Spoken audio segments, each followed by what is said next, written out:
Egunon, urriak 18, asteartea. Gaurko zaila da, Gaurko egunez duela 55 urte, 1977ko urriaren 18an, bahituta zeukaten guda kriminal nazia eta SS-etako ofiziala izan zen Hans Martin Schleyer exekutatu zuen RAF talde armatu alemaniarrak.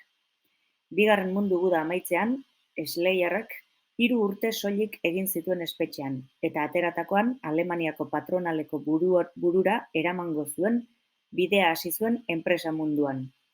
Egun berean, talde armatu honetako 4 kide hilik agertu ziren beren zeldetan.